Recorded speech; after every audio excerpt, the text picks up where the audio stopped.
Told my son that, I have two sons and you are not one of them. When I, 46, was 20 I got my girlfriend at the time pregnant. I was scared crapless but I manned up and married her. It was hard but we made it work for 8 years until I caught her cheating. I ended the marriage, and began co-parenting my, at the time, son.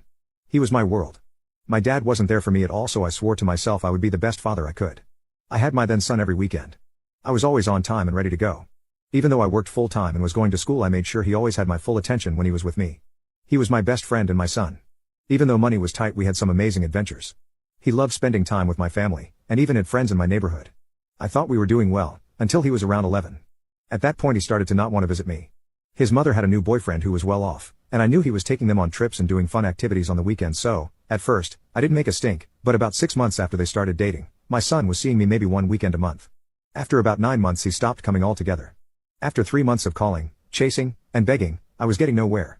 So my family came together and hired a lawyer to sue my ex for parental alienation. I lost, and was ordered to pay more child support. As I was leaving the courtroom, my ex's lawyer approached me and offered to cancel child support if I gave up my paternal rights. I flat refused until the lawyer said this was both my ex-wife's and my then son's wishes. I asked to speak to my son alone and they agreed as long as both lawyers were in the room. I spoke to my son and asked him if he really wanted me to give up my rights and he said yeah. I explained that it would mean I wouldn't be his dad and he couldn't come visit me or my family anymore.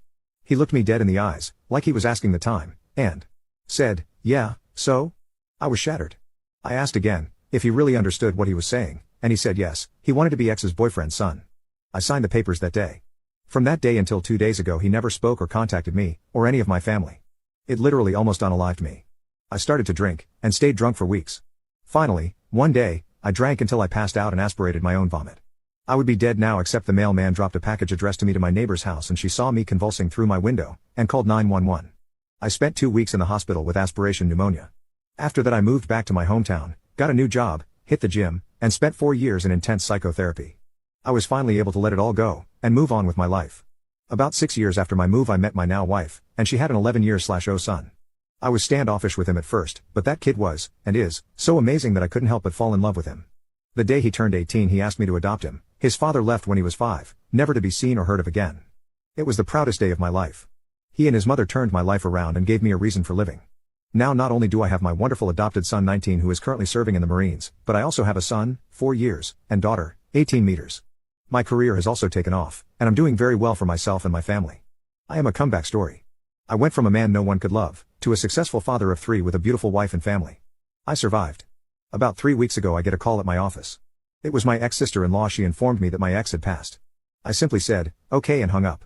It's been 14 years since I've had any contact with any of those people, and I have no desire to know anything about them now. On the 4th my family and I were getting ready to go to a picnic when there was a knock on the door. I recognized him through the front glass. It was my first biological offspring. I opened the door and he said, hello Dad, I'm your son. Without an ounce of hesitation I said, no you're not. I have 2 sons and you're not either one of them. Now please leave my property. He just stood there kind of dumbfounded as I shut the door. After a moment he left. I put out a text to my family letting them know that he was lurking around, and I have no intention of having any contact with him, and I will cut anyone who does out of my life completely. It's been 14 years. I don't owe him or his family anything. I had to listen to my mother cry for him on her deathbed over that child. I laid in a hospital bed with a machine breathing for me, wishing it would turn off and let me die because of that child. I learned in therapy that he had the right to make his own choices, but that I also have the right to make mine. My choice was to move on without him as part of my family, as he wanted. He has no right to come back into my life and disturb me or my family now. My entire family agrees with me. Even my wife and my in-laws agree that nothing good can come of this. He's 26 years old now.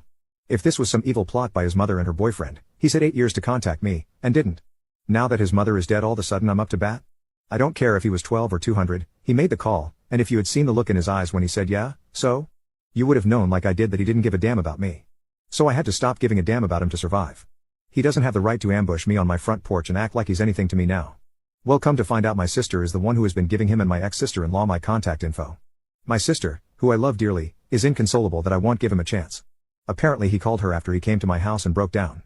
I told her to stop right there, I don't care, but now she's begging me, for our mother's sake, to meet with this kid.